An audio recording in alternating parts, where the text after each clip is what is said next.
ശബരിമല യുവതി പ്രവേശനത്തിൽ വെളിപ്പെടുത്തലുമായി തിരുവിതാംകൂർ ദേവസ്വം ബോർഡ് മുൻ president A Padmakumar.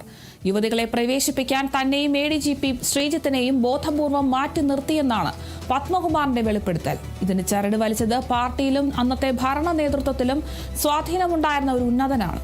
ശബരിമലയിൽ യുവതികൾ പ്രവേശിച്ച ദിവസം ശബരിമലയിലേക്കുള്ള യാത്ര ഒഴിവാക്കി തിരുവനന്തപുരത്ത് എത്താൻ തന്നോട് ആവശ്യപ്പെട്ടു. എന്നാൽ അവിടെ എത്തിയപ്പോൾ ഉന്നത വ്യക്തിയെ കാണാൻ അനുമതി നൽകിയില്ല.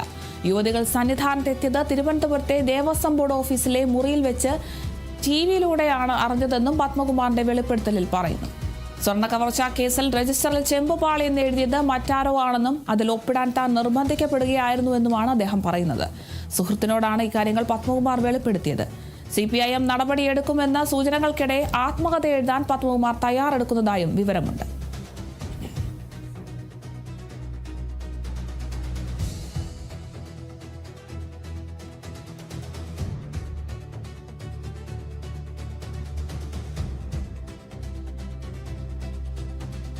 ശബരിമലയിലെ യുവതീ പ്രവേശനത്തിലാണിപ്പോൾ വെളിപ്പെടുത്തലുമായി ദേവസ്വം ബോർഡ് മുൻ പ്രസിഡന്റായിട്ടുള്ള A പത്മകുമാർ എത്തിയിട്ടുള്ളത്.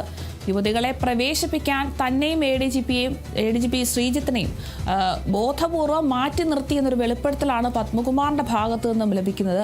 ഇതിന് ചരട് വലിച്ചത് പാർട്ടിയിലും അന്നത്തെ ഭരണ നേതൃത്വത്തിലും സ്വാധീനമുണ്ടായിരുന്ന ഒരു ഉന്നതനാണ് എന്നൊരു വെളിപ്പെടുത്തലാണ് പത്മകുമാർ ഇപ്പോൾ നടത്തിയിട്ടുള്ളത്. അത് ബോധപൂർവം ചെയ്തതാണ് എന്നൊരു വെളിപ്പെടുത്തലാണ് പത്മകുമാർ ഇപ്പോൾ മുന്നോട്ട് വയ്ക്കുന്നത്. ശബരിമലയിൽ യുവതികൾ പ്രവേശിച്ച ദിവസം തന്നെ ശബരിമലയിലേക്കുള്ള യാത്ര ഒഴിവാക്കി തിരുവനന്തപുരത്തേക്ക് എത്താൻ തന്നോട് ഈ ഒരു ഉന്നതൻ ആവശ്യപ്പെട്ടു എന്നും പത്മകുമാർ പറയുന്നുണ്ട്. പക്ഷേ അവിടെ എത്തിയപ്പോൾ ഉന്നത വ്യക്തിയെ കാണാൻ അനുമതി നൽകിയിരുന്നില്ല. യുവതികൾ സന്നിധാനത്തെത്തിയത് തിരുവനന്തപുരത്തെ ദേവസ്വം ബോർഡ് ഓഫീസിലെ മുറിയിൽ വെച്ച് ടിവിയിലൂടെയാണ് അറിഞ്ഞതെന്നുമാണ് ഇപ്പോൾ പത്മകുമാർ വെളിപ്പെടുത്തിയിട്ടുള്ളത്. തന്നെ ബോധപൂർവം അവിടെ നിന്ന് മാറ്റി എന്നതാണ് പത്മകുമാർ ഇപ്പോൾ പ്രതികരിക്കുന്നത്. സ്വർണ്ണ കവർച്ചാ കേസിൽ രജിസ്റ്ററിൽ ചെമ്പുപാളി എന്ന് എഴുതിയത് മറ്റാരോ ആണെന്നും അതിൽ ഒപ്പിടാൻ താൻ നിർബന്ധിക്കപ്പെടുകയായിരുന്നു എന്നുമാണ് ഇപ്പോൾ അദ്ദേഹം പറയുന്നത്. എന്തായാലും സുഹൃത്തിനോടാണ് അദ്ദേഹം ഇക്കാര്യങ്ങളൊക്കെ വെളിപ്പെടുത്തിയിട്ടുള്ളത്. CPIM നടപടിയെടുക്കുമെന്ന സൂചനകളൊക്കെ ഇപ്പോൾ നിലനിൽക്കുന്നുണ്ട്. എന്തായാലും ഇതിനിടെ ഇപ്പോൾ